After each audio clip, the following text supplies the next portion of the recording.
उसकी बोली और तेज होती जाती है और सवाल भी बढ़ने लगते हैं। वो अक्सर सिंपल सवाल पूछती है, जैसे स्विंडलर क्या है, डैम्ड क्या है, मेरी उम्र की लड़कियां कैसे रहती हैं, लोग राजा के बारे में क्या सोचते हैं। इस तरह बातचीत बढ़ने से मियाँ बोलने में फ्लुएंट हो जाती है। वो गर्व से अपना छोटा सा चेहरा ऊपर उठाती है और कहती है, ये सब शब्द मुझे पहले से आते थे, ये सब बातें मैंने अपने मन में सोची हुई थी, अब मैंने तुम्हें जवाब दिया तो अब किस दो। एरिक मुस्कुरा कर कहता है, क्यों ना तुम अब से ज्यादा पोलाइटली बोलो। लड़की कहती है, क्यों, हम पति पत्नी हैं तो पोलाइटली बोलने की जरूरत क्यों, मैं तो रॉयल्टी हूँ और क्लैडर परिवार का बेटा ज्यादा से ज्यादा अर्ल है, तो मैं तुम्हारा रिस्पेक्ट क्यों करूं। एरिक हंस कर कहता है, कोई बात नहीं, लेकिन जब तुमने मुझसे शादी की तो अब तुम भी नोबल बन गई हो। लड़की पूछती है, क्यों। एरिक उसे समझाता है कि राज्य के कानून में राजा को छोड़कर अगर अलग अलग क्लास के लोग शादी करते हैं तो निचले क्लास की स्थिति बनी रहती है। वो उसका हाथ चूम कर कहता है, क्या मैंने तुम्हें निराश किया। लड़की कहती है, नहीं, मुझे यहाँ की जिंदगी पसंद है, भले ही मैं नोबल जैसी बन जाऊं तो कोई फर्क नहीं पड़ता। एरिक कहता है, अच्छा है। मीशा उसकी बात सुनते हुए बड़ी प्यारी लग रही थी। उसका छोटा सा मुंह जो हर शब्द सावधानी से बोलता है और उसकी अडोरेबल शक्ल एरिक को और मोह लेती है। उसे लगता है उसने पहले क्यों नहीं ध्यान दिया कि उसकी पत्नी इतनी सुंदर और प्यारी है। लड़की उसके बालों से खेलती है और कहती है, तुम बहुत अच्छे हो, अच्छा है कि मैंने तुम्हें बचाया। एरिक हैरान होकर पूछता है, इसका क्या मतलब। वो कहती है, जब राजा तुम्हें गद्दार कहकर सजा देने वाला था तब मैंने तुम्हें बचाया था।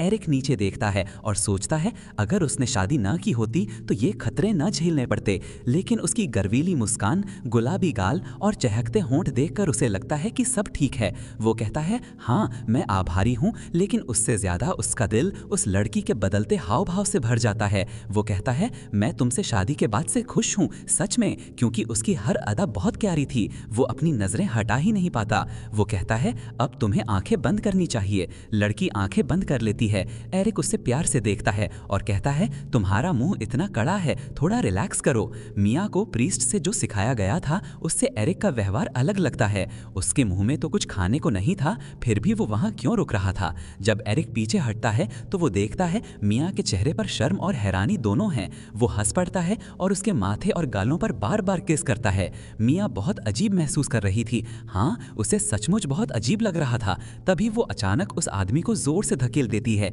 ये सही नहीं है, क्या तुम्हें सच में आता भी है। नहीं, तुमने पहले कभी किया है क्या। नहीं ना, ये तरीका सही नहीं है, इसका ऊपरी शरीर से कोई लेना देना नहीं होता। मैंने प्रीस्ट से सीखा है, इसलिए मुझे अच्छे से पता है। एरिक उसके जंगली इशारे करते हाथों को पकड़ लेता है। मैं ये सब तुम्हारे बताए दर्द को कम करने के लिए कर रहा हूँ, लेकिन मिशा को पूरा यकीन था कि वही सही है। नहीं, तुम शायद गलती कर रहे हो। एरिक उसके हाथों को दबाकर पीछे कर देता है। अगर तुम ऐसे करती रही तो हम कुछ नहीं कर पाएंगे। वो मुंह फेर लेती है और लगातार विरोध करती रहती है। जिद मत करो, मैं ये सब तुम्हें बचाने के लिए कर रहा हूँ। ये सुनकर कि सब उसके लिए हो रहा है, एरिक का दिल खुशी से भर जाता है। मेरे लिए, मैं बहुत प्रभावित हूँ। लगता है मुझे और समय बिताना पड़ेगा, क्योंकि मैं नहीं चाहता कि मेरी प्यारी वाइफ को दर्द हो। अरे तुम क्यों नहीं समझती, मैं भी तुम्हारे लिए वैसा ही महसूस करता हूँ मेरी लेडी। मैंने कभी सोचा नहीं था कि हम ऐसे एक दूसरे को समझ पाएंगे। मैं सच में बहुत खुश हूँ। अगले दिन मोटी नौकरानी और मलया उलझन में थी। क्या हालात हैं, सफल हुए या नहीं। मिशा सचमुच ठीक से नहीं सोई थी। एरिक ने पूरी रात बस उसे किस ही किया। उसने सोचा भी नहीं था कि ये आदमी ऐसी बातों में बिल्कुल अनाड़ी होगा।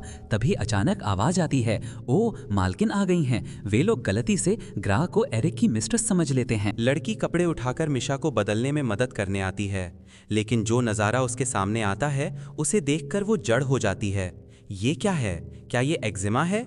असलियत समझते ही वो तेज चीख निकाल देती है। उसी वक्त असली गुनहगार एडिल की रिपोर्ट सुन रहा था। शाही महल ने मालिका को बदलने का कोई इरादा नहीं किया। उसे डर था कि जांच जारी रखने से शक हो जाएगा, इसलिए उसे अस्थायी रूप से रुकना पड़ा। अजीब है, मालिका कोई खास काबिल नहीं लगती। जांच के अनुसार वो काफी बेईमान भी है। एक बार तो उसे शाही महल में कीमती सामान चोरी करते हुए पकड़ा गया था। उसने अपनी कुर्सी बस हेड मेड को रिश्वत देकर बचाई थी। इसके बावजूद राजा अब भी उसे हटाने से इनकार कर रहा है। खैर, मालिका की हालत के चलते काउंटेस मनेल ने भी हेड मेड को तोहफे भेजने शुरू कर दिए। क्योंकि वो बहुत फिजूल खर्च थी, इसलिए काम आसानी से आगे बढ़ रहा था। ये रही गिफ्ट लिस्ट, तुम्हारी मेहनत के लिए शुक्रिया। एरिक ने अभी उसे लिया ही था कि एडल ने कहा, यंग मास्टर, क्यों ना आप एक मिस्ट्रेस रख लें और यंग लेडी से ध्यान हटा लें। इधर ग्रा की घबराहट के मुकाबले मियाँ तो और गहरे गड्ढे खोद रही थी। मतलब क्या ये ठीक है? क्या कप्तान सच में पागल हो गया है? वो मुट्ठियां भींच कर कहती है, यंग लेडी, अगर आपको मास्टर पसंद नहीं तो उन्हें नोचो, काटो, मारना भी ठीक है, लेकिन वो ये किसे बताए? मिशा थोड़ी असहज तो महसूस करती है, लेकिन अपनी पागलपन वाली एक्टिंग जारी रखने के लिए वह ग्रा को ये नहीं बता सकती कि वह अपनी मर्जी से एरिक के करीब आई थी। ग्रा तो पागल होने ही वाली थी। नहीं, लेकिन वे पति पत्नी हैं, उन्हें कौन रोक सकता है? उस मासूम यंग लेडी को देखते हुए ग्रा को थोड़ा दुख होता है। अब तक मुझे लगता था मेरी बहन ही दुनिया की सबसे दुखी इंसान है, लेकिन अब यकीन नहीं हो रहा। मेरी भी एक बहन है, उस यंग लेडी जैसी। नाम था ताली। सच कहूं तो मेरे 8 भाई बहन थे। हमारे जैसे परिवारों में हमेशा बहुत बच्चे होते हैं, लेकिन एक दिन गांव में एपिडेमिक फैल गई। ताली बुखार के बाद यंग लेडी जैसी हो गई। मेरे पिता एक लोहार की दुकान पर सहायक थे। सच बताऊं तो वे एक बीमार बच्ची का पालन पोषण कैसे कर पाते? तो एक दिन पिता ताली को बाहर ले गए और जब लौटे तो अकेले थे। काफी देर बाद मुझे पता चला कि ताली ऐसी जगह चली गई जहां से लौटना मुमकिन नहीं। भले ही मैं बहुत दुखी थी, लेकिन कहने की जगह नहीं थी, क्योंकि सब बस यही कहते, किसने ऐसी बातें नहीं झेली हैं। मियाँ ध्यान से ग्रा की कहानी सुन रही थी। तो मतलब परिवार के लोगों को त्याग देना आम बात थी। आज उसने कुछ नया सीखा। ग्रा शर्मिंदा होकर मुंह फेर लेती है। पहले मैं ये सब बातें बस अस्तबल के घोड़ों या गुजरते कुत्तों से कहती थी। यंग लेडी, मेरी कहानी सुनने के लिए धन्यवाद। उसे पहले चूहा या बंदर कहा जाता था, लेकिन इस बार उसे घोड़े या कुत्ते जैसा समझा गया। फिर भी इस बार उसका मन बुरा नहीं लगा। ग्रा उसे ध्यान से देखती है। यंग लेडी, सच कहूं, जब मैंने पहली बार आपको देखा, साफ साफ मियाँ उत्सुकता से इंतजार करती है कि ग्रा अपनी बात पूरी करे, लेकिन तभी एरिक आ जाता है। वह ग्रा से पहले जाने को कह देती है। लड़की बार बार पीछे मुड़कर देखती हुई चिंतित होकर चली जाती है। मिशा चाहती थी कि एरिक को देखने के बजाय ग्रा की अधूरी बात सुन ले, लेकिन तभी वह आदमी उसकी उड़ती बालों की लट हटाकर अपनी पत्नी को किस करने ही वाला था कि मिशा के शब्द, अब आपको मुझे लेने आने की जरूरत नहीं, उसे पूरी तरह हैरान कर देते हैं। ये क्या मतलब है? क्या तुम्हें अच्छा नहीं लगता जब मैं तुम्हें लेने आता हूँ? नहीं, बात वैसी नहीं है। मियाँ वो शब्द दोहराती है जो उसने आज ही सीखे थे। मैं तुम्हारा इतना समय कैसे ले सकती हूँ जब तुम इतने व्यस्त रहते हो? और फिर जब भी मैं तुम्हारे साथ होती हूँ तो सब लोग चुप हो जाते हैं, लेकिन जब ग्रा होती है तो उससे कितने लोग बातें करते हैं। मुझे वो दिलचस्प लगता है। एरिक चुप हो जाता है। फिर कुछ देर बाद वह कहता है, हाँ ये सही है। मियाँ उसे घूर कर देखती है। उसे क्यों लग रहा है कि उसका मूड खराब है? फिर एरिक बोलता है, अगर तुम सिर्फ ग्रो के साथ अकेले रहना चाहती हो तो क्यों ना थोड़ा औपचारिक कपड़े पहनो, भले ही तुम्हें बार बार कपड़े बदलने पड़े, कोई बात नहीं। मुझे हमेशा लगता था कि ये ज्यादा है।